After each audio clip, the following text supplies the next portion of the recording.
123 নম্বর আয়াতে আল্লাহ তাআলা শুরু করছেন, লাইসা বিআমানিয়িকুম ওয়ালা আমানিয়ি আহলিল কিতাব। তোমাদের তামান্না, আশা আকাঙ্ক্ষা, বা যার আহলে কিতাব তাদের তামান্না, আশা আকাঙ্ক্ষা কোনো ব্যাপার নয়, এগুলোর মাধ্যমে কিছু হবে না। মান ইয়ামাল সুআন ইউজা বিহি, যে ব্যক্তি কোনো খারাপ কাজ করে তার প্রতিদান সে পাবে, তার শাস্তি সে ভোগ করবে। ওয়ালা ইয়াজিদ লাহু মিন দুনিল্লাহি ওয়ালিয়্যান ওয়ালা নাসীরা, আল্লাহ ছাড়া সে কাউকে পাবে না তার একান্ত সাহায্যকারী হিসাবে এবং তাকে তার একান্ত আপনজন হিসাবে। ওয়ামান ইয়ামাল মিনাস সলিহাতি মিন যাকারিন আও উনসা, আর যে কেউ কোনো নেক আমল করে, চাই সে পুরুষ হোক অথবা মহিলা, অহুয়া মুমিন, এমন অবস্থায় যে সে প্রকৃত মুমিন, ফাউলাইকা ইয়াদখুলুনাল জান্নাহ, এই লোকগুলোই একমাত্র জান্নাতে যাবে। ওয়ালা ইউযলামুনা নাকিরা, তাদের কারো প্রতি সামান্যতম জুলুম করা হবে না। আয়াতের সরল তর্জমা এই দুটো আয়াতের আমরা বুঝলাম 123 এবং 124।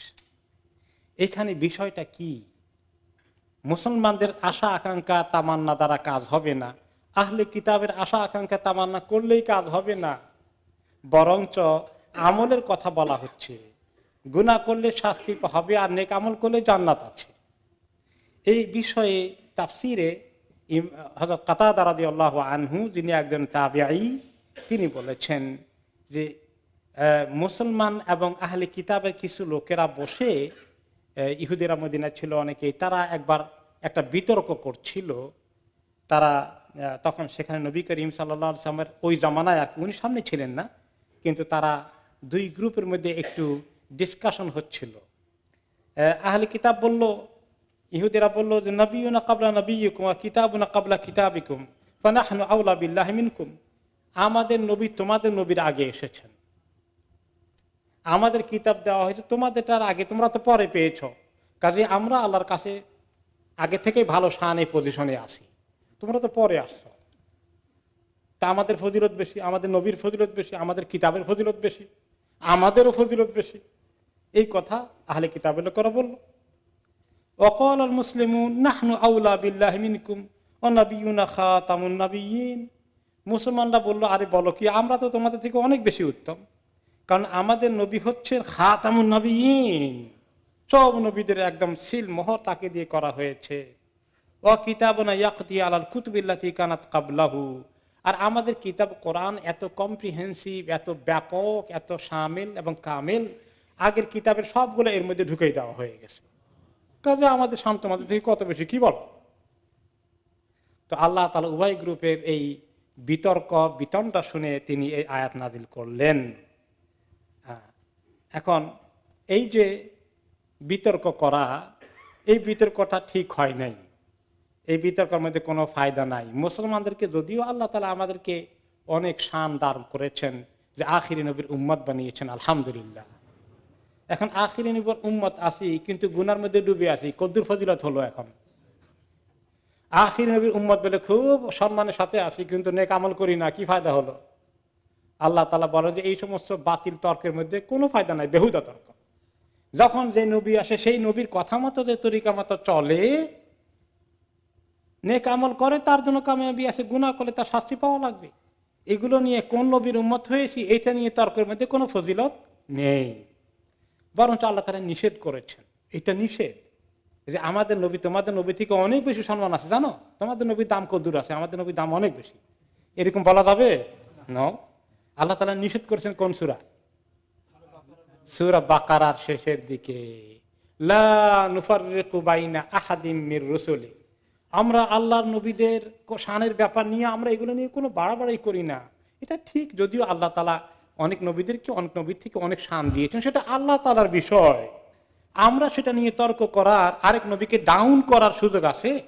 খবরদার, বেয়াদবি হবে। আল্লাহ তাআলা মুসলমানদেরকে এই আদব বহুত আগেই শিখিয়ে দিয়েছেন, কাজে তিনি এটা পছন্দ করেননি। এরপরে আল্লাহ তাআলা আরো অনেক জায়গায় এসেছে, ইহুদিরা মাঝে মধ্যে বলতো লা ইয়াদখুলাল জান্নাতা ইল্লা মান কানা হুদান আও নাসারা, আহলে কিতাবের দুই গ্রুপ ইহুদি নাসারা, তারা বলতো, ইহুদিরা বলতো ইহুদিরা ছাড়া আর কেউ জীবনেও কোনোদিন জান্নাতে যাবে না। আর খ্রিস্টানরা বলতে খ্রিস্টান ছাড়া তো কেউ জান্নাতে যাওয়ার প্রশ্নই আসে না।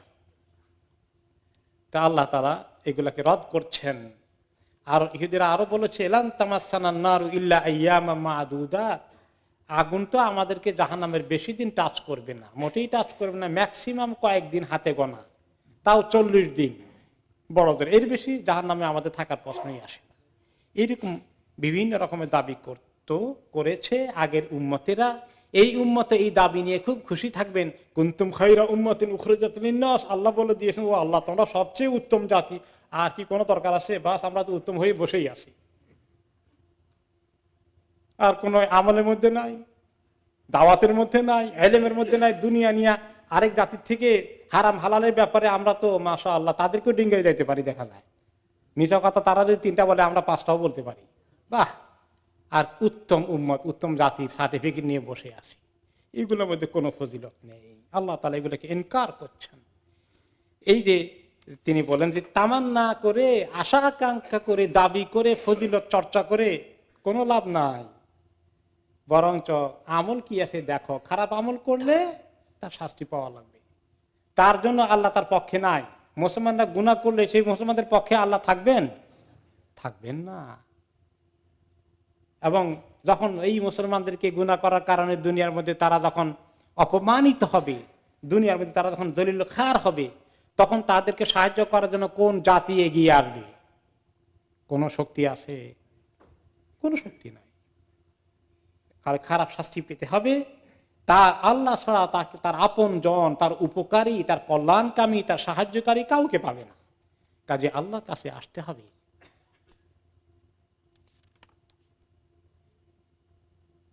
এখন এই বিষয়ে ইমাম ইবনে কাসীর রাহমাতুল্লাহ আলাইহি বলেন, আন্নাদ দীনা লাইসা বিত্তাহাল্লি ওয়ালা বিত্তামান্নি।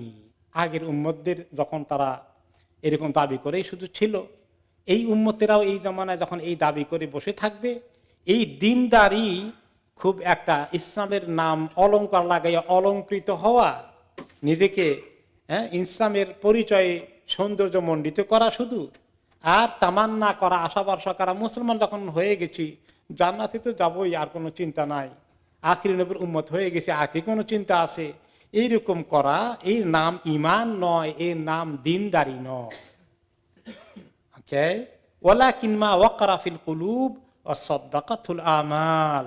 আসল হচ্ছে যে ঈমান, দিনদারি অন্তরের মধ্যে একদম গেড়ে বসেছে, খাঁটি হয়ে গ্রথিত প্রথিত হয়েছে, এবং আমলগুলো যেই ঈমানের সাক্ষী প্রমাণ দিচ্ছে, ডেমনস্ট্রেট করছে, সেটা হচ্ছে আসল।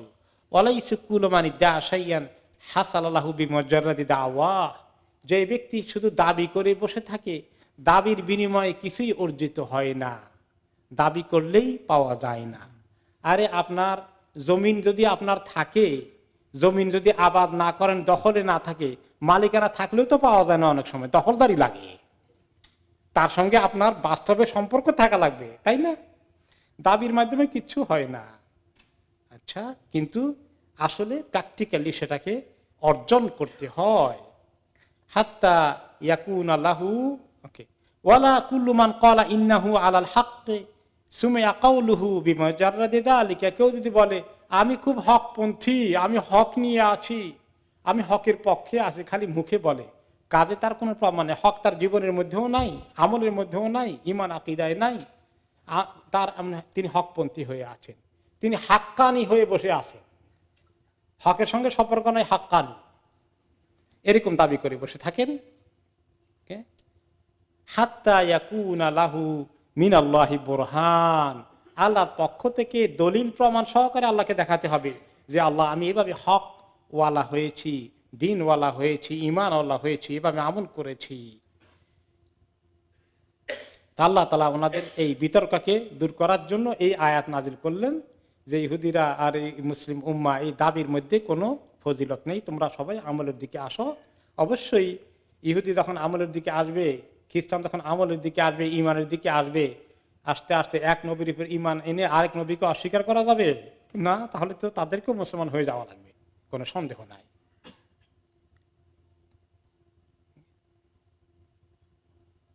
তারপরে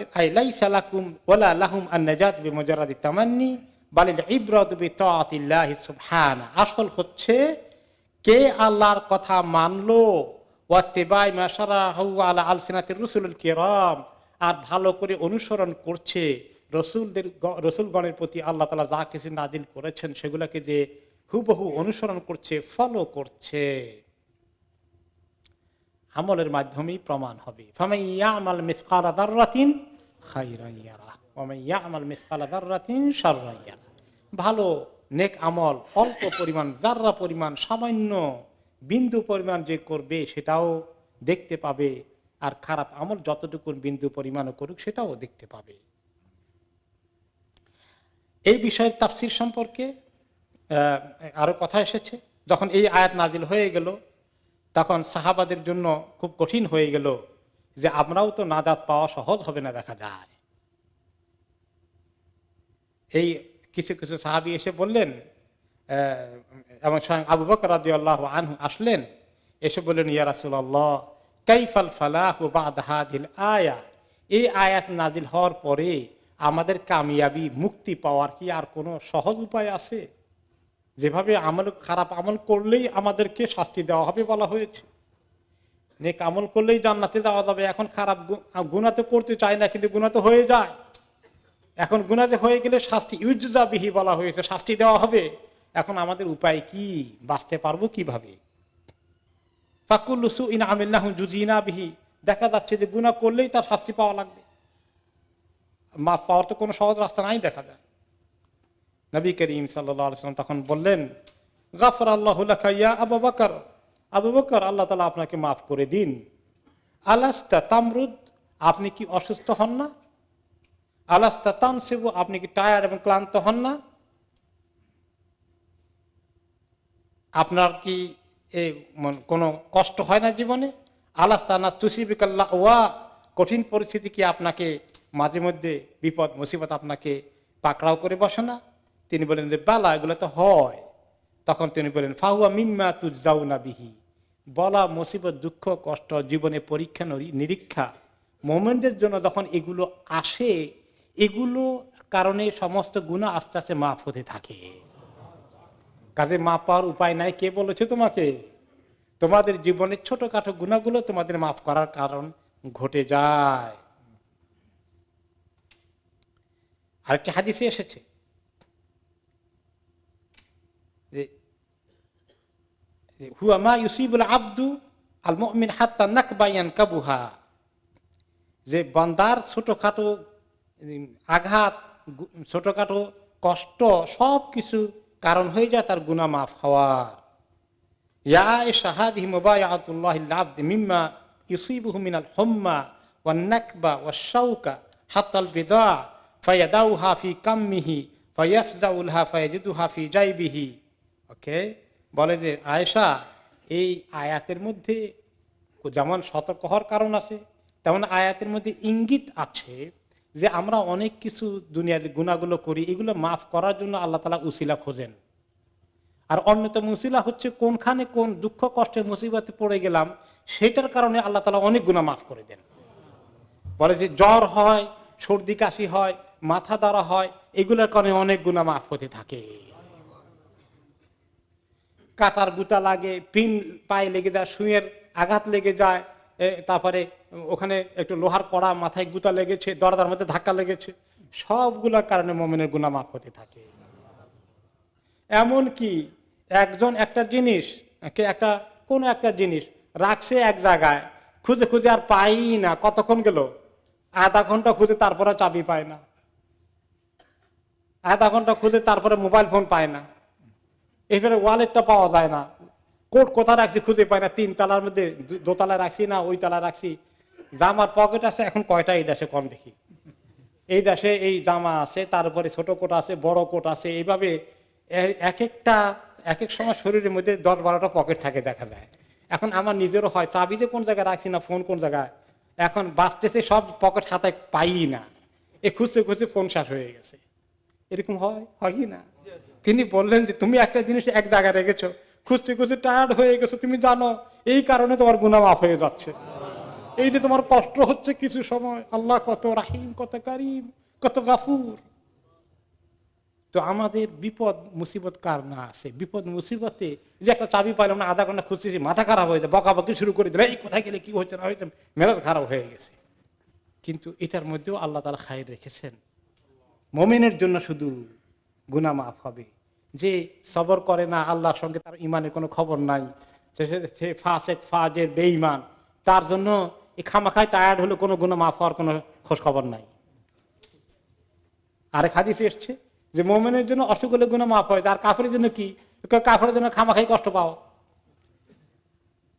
তার খালি কষ্টই হলো, তার এর বিনিময়ে কিছু পাবে না। মুমিনের জন্য ঠিকই আছে। আযাবান লিআমরিল মুমিন, মুমিনের জন্য কোনোটার মধ্যে লস নাই। গুড নিউজ, শুকর আদায় করে আলহামদুলিল্লাহ বলে আরো বেশি করে পায়। কষ্টের খবর আসছে, দুঃখের খবর আসছে, তখন সবর করে আর ইন্না লিল্লাহ পড়ে, তখন তার জন্য আল্লাহ আরো বিরাট পুরস্কার দান করে। মুমিনের কোন সময় লস হলো? কোনো লস নাই। আল্লাহু আকবার। এরপরে যখন মাইয়া আমাল সু আন ইউজা বিহি, এই আয়াতটা অনেক সাহাবীর কাছে কষ্ট লেগেছে। যেই গুনাহ করবে তার শাস্তি সে পাবে, সেটা তাকে ভোগ করতেই হবে। এই কথা শুনে মুসলমানরা খুবই কষ্ট পেতে থাকলেন। তো রাসূলুল্লাহ সাল্লাল্লাহু আলাইহি ওয়াসাল্লাম বললেন, সাদ্দিদু ওয়া কারিবু ফা ইন্না ফি কুল্লি মা ইসাবু বিহিল মুসলিম কাফারা। দেখো, তোমরা চেষ্টা করো গুনাহ থেকে দূরে থাকার জন্য, বেশি করে নেক আমল করার জন্য। ফা ইন্না ফি কুল্লি মা ইসাবু বিহিল মুসলিম কাফারা। মুমিনের জন্য যদি কোনো সময় কোনো কষ্ট, দুঃখ, মুসিবত, দুঃসংবাদ আসে, এটাও তার জন্য কাফারা হয়ে যায়। কাফারা মানে কাফারাতুয যুনুব, গুনাহ মুছে যায়, গুনাহ মাফ করে দেওয়া হয়। হাত্তা শাওকাতু ইউশাকুয়া, এমনকি একটা কাঁটা তার পায়ে লাগলেও।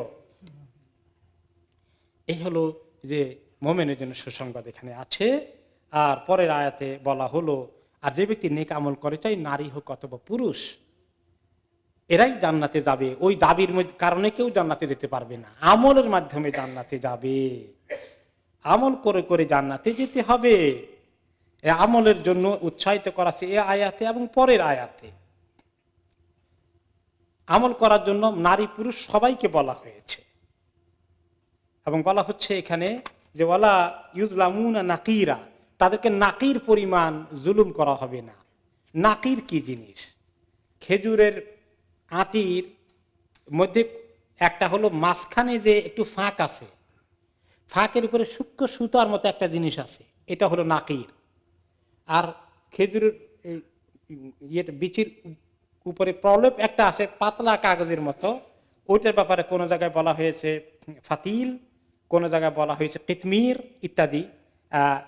কিন্তু আর ভিতরে সুতাটার মতো এটাকে বলা হয়েছে নাকির। তো নাকির, ফাতিল এবং কিতমির, এই তিনটা খেজুরের আপনার আটি উপলক্ষে খুব হালকা, সূক্ষ্ম, অতি সামান্য নগণ্য পরিমাণ জিনিসকেও বোঝানোর জন্য এই শব্দগুলো আরবরা ব্যবহার করে। তো আল্লাহ তাআলা বললেন যে একেবারে অতি সূক্ষ্ম বিন্দু মাত্র তোমাদেরকে জুলুম করা হবে না। যে যে পরিমাণ আমল করেছ, সেই আমল অনুযায়ী তুমি জান্নাতে চলে যাবে। তোমার আমলকে আল্লাহ এত পছন্দ করবেন। এখন পরের আয়াতে বলা হয়েছে আসল কথা, ওমান আহসানু দীনা।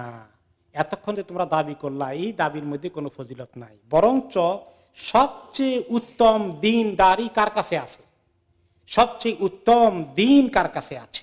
মিম্মান আসলাম ওয়াজহাহু লিল্লাহ, যে ব্যক্তি তার চেহারাকে আল্লাহর সামনে সুপর্দ করে দিয়েছে, কমপ্লিটলি আল্লাহর সামনে নিজেকে নত করে দিয়েছে। আহু মুহসিন, আর নিয়মিত রেগুলার সে নেক আমল করে যায়। ওয়াত্তাবা মিল্লাতা ইব্রাহিম হানিফা, আর ইব্রাহিম আলাইহিস সালামের যে মিল্লাতকে হানিফ, শিরক মুক্ত তাওহীদের ভিত্তিতে অনুসরণ করে যায়। ওয়াত্তাখাযাল্লাহু ইব্রাহিমা খলিলা, ইব্রাহিম আলাইহিস সালামকে আল্লাহ তাআলা খলিল, দোস্ত হিসাবে গ্রহণ করে নিয়েছেন। এই আয়াতের মধ্যে অনেক গুরুত্বপূর্ণ কথা আছে। সেটা হচ্ছে যে সবচেয়ে উত্তম দ্বীনদারি হচ্ছে আল্লাহর সামনে নিজের চেহারাকে সুপর্দ করে দেওয়া। এর অর্থ তাফসীর কি? আই আখলাসাল আমাল লিরাব্বিহি আযজা ওয়া জাল ফাআমিলা ঈমানান ওয়া ইহতিসাবান। আল্লাহর কাছে নিজেকে সুপর্দ করার অর্থ হচ্ছে পরিপূর্ণভাবে আল্লাহর কাছে ঈমান আনা। আসলামতু লিল্লাহি রাব্বিল আলামিন, আমি রব্বিল আলামিনের কাছে আমি নিজেকে একদম আত্মসমর্পণ করে দিলাম। এই হচ্ছে ইসলামকে কবুল করার অর্থ। ইহতিসাবান, আর সবকিছু আল্লাহর কাছে পাবো সমস্ত আমলের বিনিময়ে, মনের ভিতরে এটাকে ধরে রাখা, এটার নাম হচ্ছে ঈমানান ওয়া ইহতিসাবান। এই কথা রমাদান উপলক্ষে আপনারা শুনেন, মান সামা রমাদানা ঈমানান ওয়া ইহতিসাবান গুফিরা লাহু মা তাকাদ্দামা মিন যামবি। যে ব্যক্তি রমাদান মাসে রোজা রাখে ঈমানের সাথে, ইহতিসাবের সাথে, তার গুনাহগুলোকে মাফ করে দেওয়া হয়। ঈমান আল্লাহ তাআলার প্রতি, আল্লাহ যে কথাগুলো বলেছেন সবগুলোকে আমি ঈমান আনি, কোনোটার ব্যাপারে আমার কোনো অবিশ্বাস নেই, শোভা নেই, সন্দেহ নেই, মানতে আমি কোনো দ্বিধা দ্বন্দ্ব করি না, আমি দ্বিধাগ্রস্ত নই। আল্লাহ তাআলা যা বলেন ঠিক বলেছেন, সঙ্গে সঙ্গে কবুল করে ফেলি, ঈমান। আর আমি আমলটা করি কি জন্যে? আল্লাহর কাছে অনেক বড় পাওনা আছে, আমার অনেক কিছু পাবো। দেখেন দুনিয়ার মধ্যে মানুষ অনেক কিছুকে ভয় করে, অনেক কিছু মানুষ আমল করে কিন্তু বেশি কিছু পাওয়ার নাই। যেমন আপনি গাড়ি চালান রাস্তা দিয়ে, ট্রাফিক কিছু রুল রেগুলেশন আছে, 30 মাইল স্পিড, এই জায়গায় 60 মাইল চালালে কেমন হবে? জরিমানা দিতে হবে। আর যদি আপনি ঠিক মতো 30 মাইল এর উপরে কখনোই যান না, আপনারা কোনো পুরস্কার দিবে? কিছু নাই, খালি শাস্তি থেকে বাঁচার জন্য পড়ে। তো আল্লাহ তাআলার কাছে আমরা রোজা রাখি এই জন্যে, না রাখলে তো আল্লাহ শাস্তি দিবেন, কিন্তু রাখলে কি করবেন? খালি শাস্তি দিবেন না, এখানেই শেষ, পুরস্কার অনেক কিছু পাবো, অনেক কিছু পাবো। তাহলে দুনিয়ার যে নিয়ম কানুনগুলো, এগুলা না মানলে শাস্তি আছে, কিন্তু মানলে এমন কোনো পুরস্কার তেমন কিছু নাই। আল্লাহ তাআলার গুলো মানলে শাস্তি থেকেও বাঁচবো, পুরস্কারও বিশাল পুরস্কার। আল্লাহু আকবার, কেমন পুরস্কার! কি জান্নাত তৈরি করে রেখেছেন, মা লা আইনুন রাআত ওয়ালা উযুনুন সামিআত। এত সুন্দর জান্নাতকে সাজিয়ে রাখা হয়েছে, যা কোনো চোখ দেখেনি, কোনো কান যার বর্ণনা শোনেনি, চিন্তাও কোনদিন করতে পারে না। আল্লাহ তাআলার কাছে ঈমান ইহতিসাবের অর্থ হচ্ছে, যখন নামাজ পড়ি, ফজরের নামাজ উঠতে বড় কষ্ট হয়, উফ লেটে ঘুমিয়েছি, উঠতে বড় কষ্ট হচ্ছে, ওয়াসওয়াসা আসে যে আর একটু ঘুমাই, আবার চোখ বন্ধ করলাম, সূর্য উঠে গেল, কিন্তু হিম্মত করে উঠে গেলাম। কেন উঠছি? না পড়লে সময় মতো শাস্তি হবে, আর পড়লে কি অনেক বড় পুরস্কার আছে। যে এইভাবে মুমিনের মধ্যে আমলের জজবা আসে, আল্লাহর কাছে অনেক কিছু পাওয়ার আছে। আসলামা ওয়াজহু লিল্লাহির মধ্যে ইখলাস, তাওহীদ আর হুয়া মুহসিন, আর শেখ নেক আমলটাকে একদম সুন্দর করে আদায় করে। মুহসিন মানে যে নেক আমলকে সুন্দর তরিকা আদায় করে, নেককার, সুন্দর তরিকা আদায় করে। আই ইত্তাবা ফি আমালিহি মা শারাআহুল্লাহ ওয়া মা আরসালা বিহি রাসূলুহু মিনাল হুদা ওয়া দীনিল হক। আমলটাকে করে নবীদের তরিকায়, রাসূলুল্লাহ সাল্লাল্লাহু আলাইহি ওয়াসাল্লামের পন্থা অনুযায়ী, নিজের মন মতো করে না। আর ওয়াহাদানি শর্তান, এই দুটো শর্ত নেক আমল কবুল হওয়ার জন্য। দুটো শর্ত কি? আল্লাহ রব্বুল আলামিনের সন্তুষ্টির নিয়তে, তার কাছে কবুল হওয়ার নিয়তে ইখলাসের সাথে করা, আর নবী করিম সাল্লাল্লাহু আলাইহি ওয়াসাল্লামের শরীয়তের তরিকা মতো করা। এই দুটো শর্ত যে কোনো আমল কবুল হওয়ার জন্য দরকার। যেমন নামাজ পড়তে গিয়ে কার জন্য নামাজ পড়বো? আল্লাহ তাআলার জন্য। ইন্না সলাতি ওয়া নুসুকি ওয়া মাহইয়ায়া ওয়া মামাতি লিল্লাহি রাব্বিল আলামিন। আল্লাহর জন্য নামাজ পড়ি। নামাজ না পড়লে শ্বশুর বাড়িতে গেছে, শ্বশুর শাশুড়ি বলবে আল্লাহ বেনামাজের কাছে নিয়ে বিয়ে দিলাম। কি করা যায়? শ্বশুর বাড়িতে গেলে নামাজ পড়ে, নিজের বাড়িতে পড়ে না। এরকমই কিছু লোক আছে, এই যে শ্বশুর বাড়িতে গিয়ে শুধু নামাজ পড়লো, আল্লাহর জন্য পড়লো না অন্য কোনো কারণে? অন্য কারণে পড়লো। তাহলে আল্লাহর জন্য পড়তে হবে। জামাতে পড়ে কি জন্য? যে আল্লাহ তাআলা এটা জামাতে পড়তে বলেছেন। আকিমুস সালাহ, কায়েম করা মানে জামাতে পড়া। আমি ঘরে পড়লে সুবিধা হচ্ছে না, এই নিয়তে যাই। নাকি লোকেরা বলবে আমাদের অমুক পাড়ার হাজী সাহেব বড় মুসল্লি, মাশাআল্লাহ, সব মসজিদে জামাতে যায়, সবাই স্বীকৃতি দেবে, স্বীকৃতির জন্য পড়বো না, আল্লাহর জন্য পড়ব। তাহলে এটা 2 নম্বর। কোন তরিকায় পড়বো? রাসূলুল্লাহ সাল্লাল্লাহু আলাইহি ওয়াসাল্লাম যে তরিকায় করেছেন। হজ করব আল্লাহর জন্য না হাজি সাহেবের টাইটেল? আমি বলবো আজকে আমাদের এখানে কিছু ওই নাম টাম লেখানো হয়েছে, যাই হোক যারা ডোনেশন দিয়েছেন আলহামরা ওয়ালে। এখন এক ফ্যামিলি আসছে, ফ্যামিলি এসে তাদের বাবা ইন্তেকাল করেছেন, তিনি তার নামে হয়তো ছেলে মেয়েরাই দিয়েছেন। তো বিরাট অভিযোগ, ইমাম সাহেব আমরা আমাদের বাবার নামে দিলাম, বাবার নামের আগে আলহাজ লিখেছিলাম, আলহাজ গেল কই? বিশাল একটা ক্রাইম হয়ে গেছে। তো এরকম আর কি ভাবখানা। তখন আমি বুঝলাম যে আপনারা যদি চান তো এটা কেন কেন চলে গেছে, হয়তো তাদের মনে নাই, মিস্টেক হয়ে গেছে, ভুল হয়ে গেছে, আপনারা চাইলে তারা আবার দিয়ে দিবে, অসুবিধার কারণ নাই। তবে আমি পরিচয় দিলাম, আমি মসজিদের ইমাম হিসেবে বলছি, যদি নাম না দেন তাহলে কিন্তু সব বেশি হবে। বিশেষ করে হাজি না লাগাইলে, আপনার বাবা কবরে গেছেন, ওনার জন্য বেশি লাভের কারণ আছে। আর হাজি নাম লাগাই দিলে ওনার লাভ কিছু কমে যাবে, তাই নাকি? হ্যাঁ, তো উনি তো হজ করছেন, হজ করলে তো সবাই হাজি লাগায়। আরে সবাই তো হাজি লাগায়, এটা আমাদের দেশে একটা কালচার হয়ে গেছে। এটা তো ইবাদত, ইবাদতকে নিজের নামের সঙ্গে টাইটেল পরিচয় যোগ করার এই ধারণা একদম ঠিক নয়। আর যারা আমরা এই নামের আগে হাজি লাগাই, আমরা এটা একটু নিজেকে সরিয়ে নিয়ে আসি, এটা ভালো জিনিস না। ইবাদতকে নিজের পরিচয়ের জন্য ব্যবহার করবেন না। এক লোকে পত্রিকা লিখছে যে হজওয়ালারা হাজি না লাগাইবে, আমি তো রেগুলার নামাজ পড়ি, আমি নামাজি আব্দুল্লাহ লিখবো না কেন? যে সারা বছর রোজা রাখে, রোজাদার আব্দুল্লাহ লিখবো না কেন? কথা ঠিক কিনা? হ্যাঁ, তো এটা এইভাবে তো তাহলে ঠিক না। তো অনেক বুঝাই শুনে শেষ পর্যন্ত আলহামদুলিল্লাহ ওনারা রাজি হলেন যে তাহলে ঠিক আছে, থাকুক, আলহামদুলিল্লাহ। তাহলে দেখেন, এই যে আল্লাহর জন্য করতে হবে, আর কোনো উদ্দেশ্য মাকসুদ নয়, আর করতে হবে আল্লাহ তাআলার তরিকায় সবকিছু। এই দুইটা শর্ত ইবাদত থাকতে হবে, আল্লাহর উদ্দেশ্যে, শিরক নাই, তাওহীদ, রিয়া নাই, ইখলাস, এর নাম হলো আল্লাহর উদ্দেশ্যে। আর রাসূলুল্লাহ সাল্লাল্লাহু আলাইহি ওয়াসাল্লাম কিভাবে করেছেন সেই তরিকায়, সাল্লু কামা রাআইতুমুনি উসাল্লি, তিনি যেভাবে নামাজ পড়েছেন সেভাবে পড়ো। খুযু আন্নী মানাসিকাকুম, আমার থেকে হজের নিয়ম কানুন শিখো, আর ওনার তরিকায় হজ করতে হবে। ব্যবসা বাণিজ্য, বিয়ে শাদী কার তরিকায় করতে হবে? ওলিমার মধ্যে কার তরিকা ওলিমা করতে হবে? হ্যাঁ, ওইখানে বোধহয় আল্লাহ রসুলের তরিকার দরকার নাই। আমাদের মন গড়া যত রকম আছে সব তরিকায় ব্যবহার করব। পর্দা পুশিদা কার তরিকা?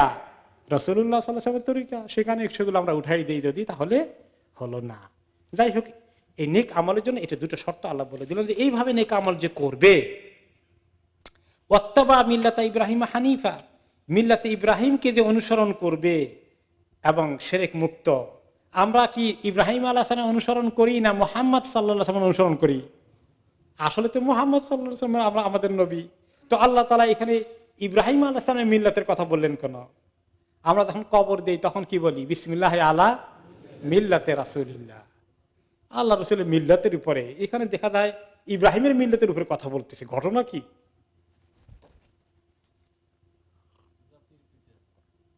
ওকে, এখন হচ্ছে যে ইব্রাহিম আলাইহিস সালাম যারা ওনার মানে সব নবীরাই তো এক মিল্লাত নিয়ে এসেছেন।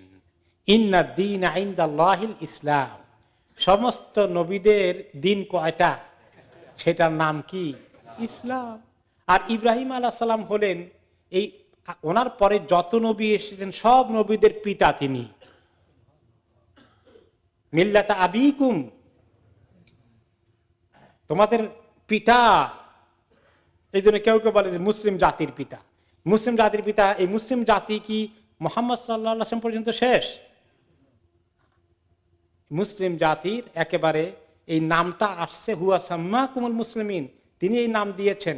এই খ্রিস্টান, ইহুদি, ইসাক আলাইহিস সালাম, ইসমাইল আলাইহিস সালাম, আইয়ুব আলাইহিস সালাম, সমস্ত নবীদের পরবর্তী পর্যায়ে যারা এসছে সবার একই মিল্লাত, একই পরিচয়, মুসলিম, সবার দিন একটা। এই জন্য আল্লাহ তাআলা বলেছেন, এবং ইব্রাহিম আলাইহিস সালামকে কিন্তু বারে বারে আল্লাহ তাআলা উল্লেখ করেছেন, কারণ আহলে কিতাবের লোকেরা ওই সময় ছিল যে তারাও বলতো যে আমরা তো ইব্রাহিম আলাইহিস সালামের বংশ, দিনদারি নিয়ে তারাও খুব গর্বিত। তারাও মনে করে তারা ইব্রাহিম আলাইহিস সালামকে অনুসরণ করছে। তো ইব্রাহিমকে অনুসরণ করলে আসল টিচিং কোনটা, সেটার মধ্যে আসো। ইব্রাহিম আলাইহিসসালামের তরিকে নিয়েই আসছিলেন মুসা আলাইহিসসালাম, ঈসা আলাইহিসসালাম, সেই তরিকে নিয়েই কে এসেছেন?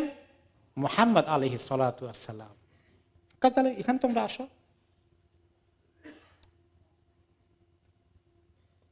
এখন ওনাকে হানিফ বলা হয়েছে। ইব্রাহিম আলাইহিস সালামের কথা আসলেই আল্লাহ তাআলা হানিফ বলেছেন। হানিফ শব্দের অর্থ কি? আল হানিফ হুয়াল মাইলু আনিশ শিরকি কাসদান আই তারিকান লাহু আন বাসীরাতিন ওয়া মুকবিলুন আলাল হাক্কি বিকুল্লিয়াতিহি লা ইয়াসুদ্দুহু আনহু সাদ ওয়া লা ইয়ারুদ্দুহু আনহু রাদ। যে ব্যক্তি, ইব্রাহিম হচ্ছেন ওই ব্যক্তি যিনি হকের দিকে এমন ভাবে এসেছেন, শিরক থেকে একদম ছুটে এসেছেন, ছুঁড়ে ফেলেছেন। চন্দ্রকে দেখে, সূর্যকে দেখে যখন ওনার মনে হচ্ছিল বড় মাবুদ কিনা, পরে যখন আল্লাহ তাআলার পরিচয় পেয়ে গেছেন, সবগুলোকে বর্জন করেছেন, একমাত্র আল্লাহর দিকে মুতাওয়াজ্জিহ হয়েছেন, মুতাওয়াজ্জিহান ইলাল্লাহ এসেছেন। আর তিনি মুকবিলুন আলাল হক, হককে তিনি সাংঘাতিকভাবে ধরেছেন মজবুত করে, হকের দিকে বলিষ্ঠভাবে এসেছেন। কিছু লোক আছে দুর্বল মানা, হকের দিকেও যাইতে চায়, বাতিল থেকেও বাঁচতে পারে না, এরকম এরকম করে না। মুমিন হকের দিকে থাকবে, সে হকের পক্ষে, আহলুল হক, বাতিলের বিরুদ্ধে তার অবস্থান। মুমিন হবে মজবুত। মাঝামাঝি আছে নাকি মুমিন? কেউ কেউ বলবেন খায়রুল উমুরি আওসাত, একটা হাদিস আছে সব বিষয় মাঝামাঝি থাকা ভালো। তাহলে ইসলামের আর কুফরের মাঝামাঝি থাকবেন নাকি? লা হাওলা ওয়ালা কুওয়াতা ইল্লা বিল্লাহ। মাঝামাঝির তাফসীর এসেছে, উত্তমটাকে মধ্যখানের জিনিস বলা হয়েছে। উত্তমটা হচ্ছে মধ্যখান, মানে কোন জিনিসের মাঝখানটা উত্তম। তো এই আওসাতুহা মানে উত্তমটা, কোন এক্সট্রিম না হওয়া, এক প্রান্তে না হওয়া, প্রান্তিক না হওয়া, সেটা। ইব্রাহিম আলাইহিস সালাম হককে মজবুত করে ধরেছেন এবং এত শক্ত করে ধরেছেন, ওনাকে কেউ সেখান থেকে তিল মাত্র সরাতে পারেনি। এই মজবুতি বোঝার জন্য কি কি চ্যালেঞ্জ তিনি করেছেন? বাবার সঙ্গে চ্যালেঞ্জ, এটা কি ছোটখাটো চ্যালেঞ্জ?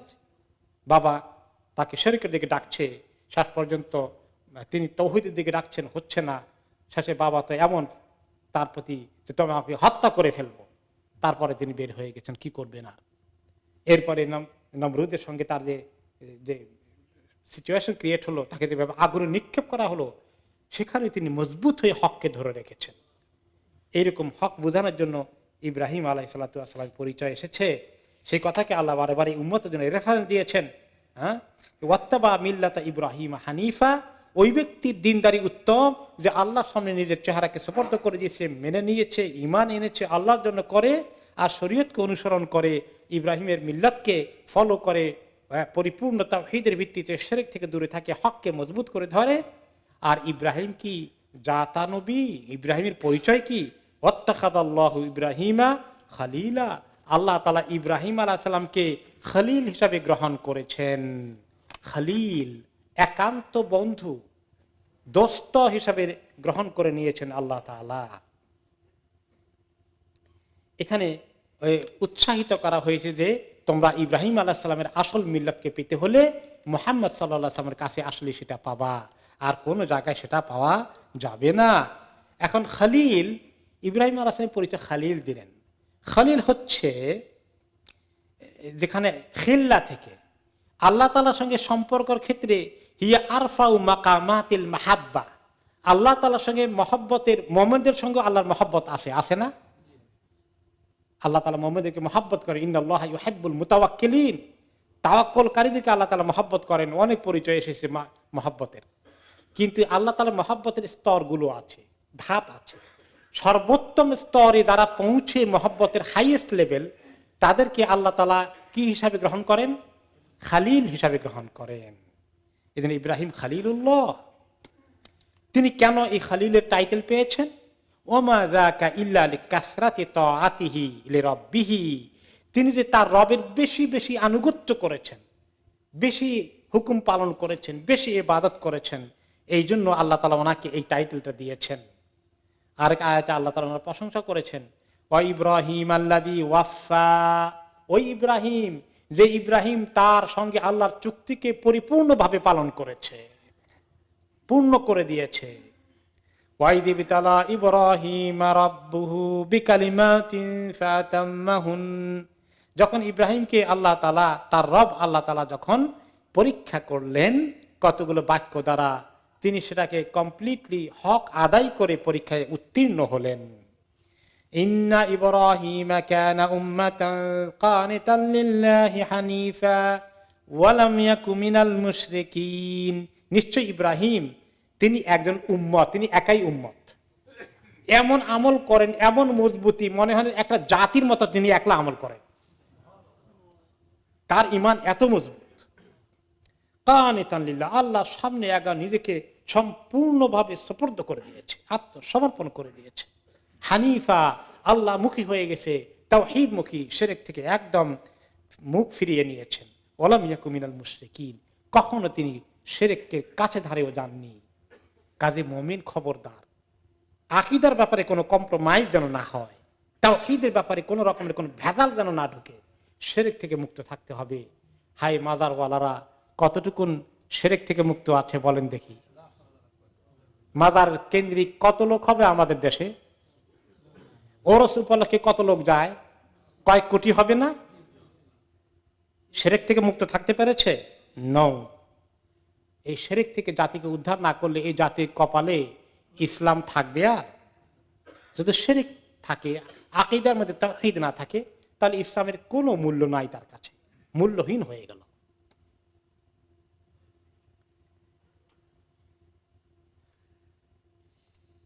সহিহ হাদিসে এসেছে, নবী করিম সাল্লাল্লাহু আলাইহি সাল্লাম যখন খুতবা দিলেন একবার, ফি আখির খুতবাতিন খাতাবাহা ক্বাল, তিনি ওয়ান অফ দ্য লেটেস্ট খুতবা, ওনার জীবনের ইন্তেকালের আগে অসুস্থ হওয়ার কালীনও যে সর্বশেষ খুতবাটা দিয়েছেন রাসূলুল্লাহ সাল্লাল্লাহু আলাইহি ওয়াসাল্লাম, সেখানে তিনি কি বলেছেন?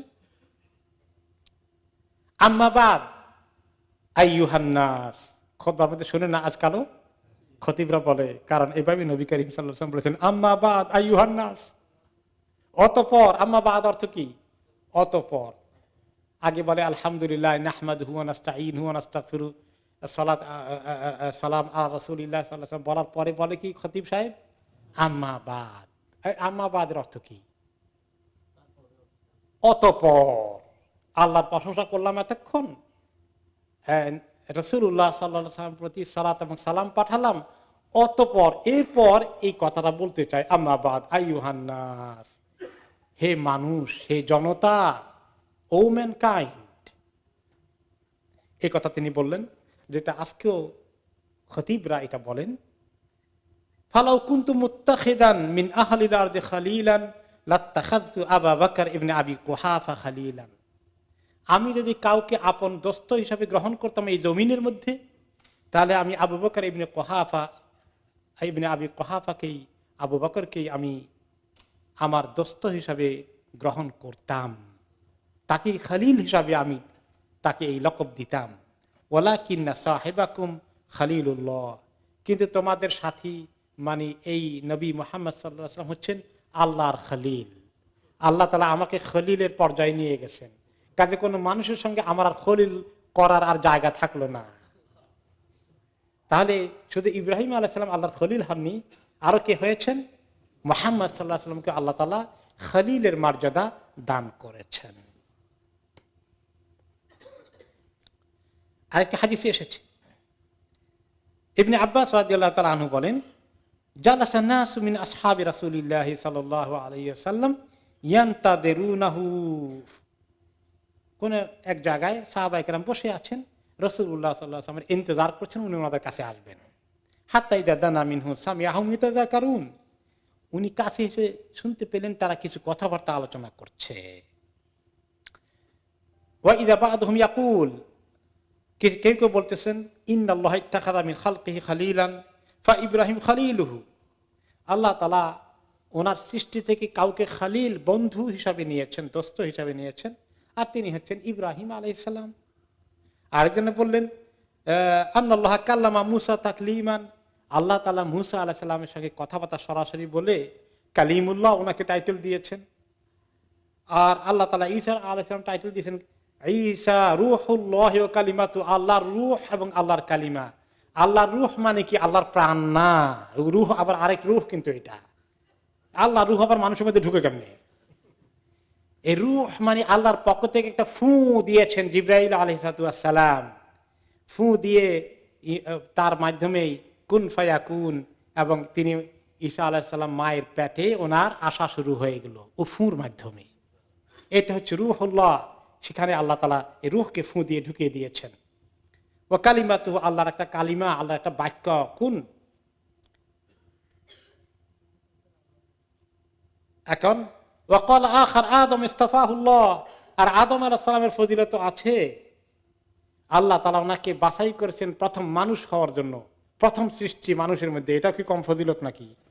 এটাও তো বিরাট ফজিলতের কথা। এক এক নবীকে এক এক ফজিলত দান করেছেন। ফাখারাজা আলাইহিম ফাসাল্লাম, তিনি সাহাবীদের কাছে এসে সালাম দিলেন আর বললেন, কদ সামিতু কালামাকুম, আমি তোমাদের কথাবার্তা সব শুনতে পেয়েছি।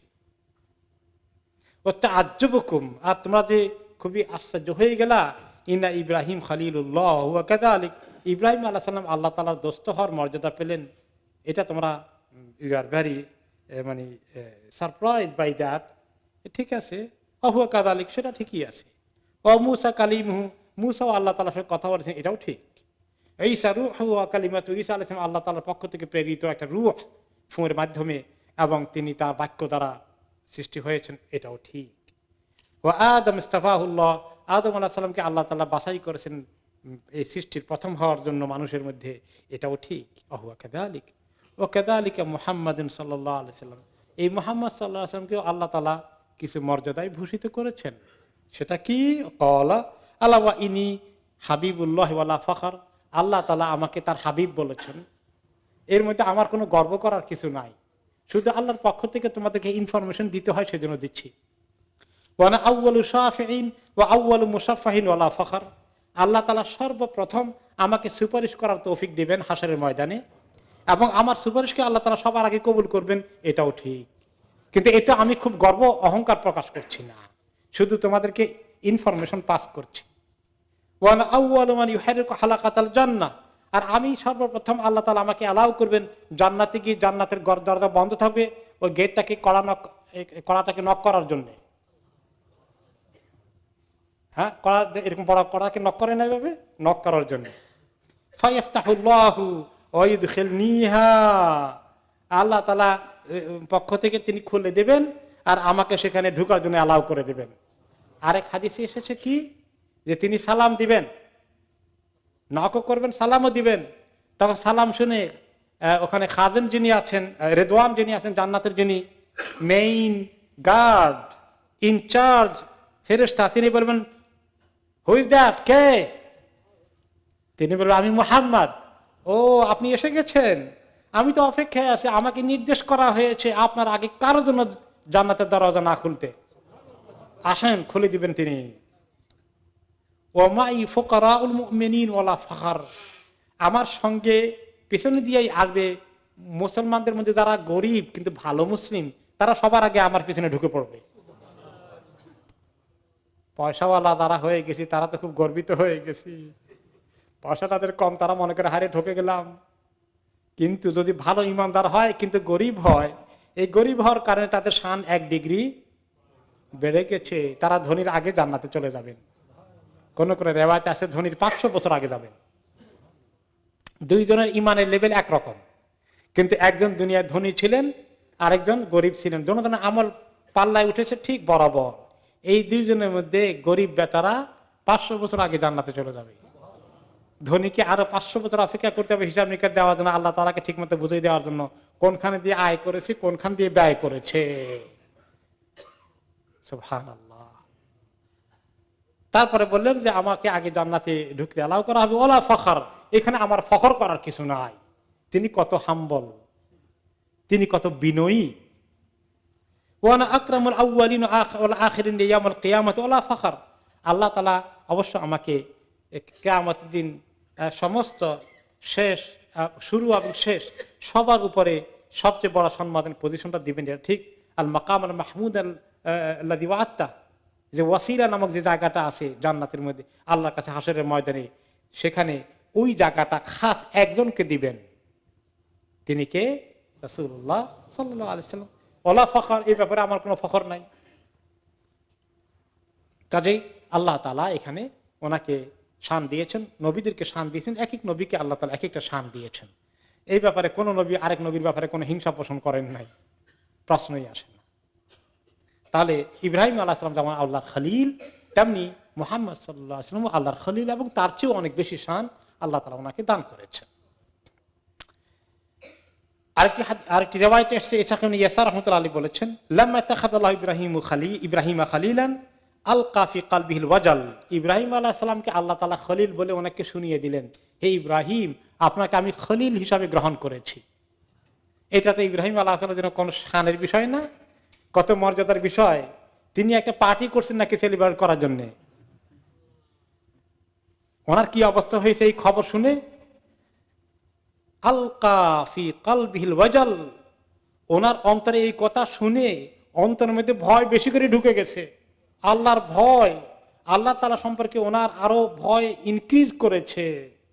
হাত্তা ইন খাফাকান কলবিহি লা ইসমাউ মিন বাঈদ, অনেক দূর থেকে ওনার এই যে হার্টের যে আপনার হার্টবিট, এটা অনেক দূর থেকে শোনা যাচ্ছে যে তিনি, আল্লাহ আমাকে এই শান দিয়েছেন, আমি কি এই শান রক্ষা করতে পারবো, আমি কি সেই শানের উপযুক্ত, এটা কারণে টেনশন শুরু হয়ে গেছে।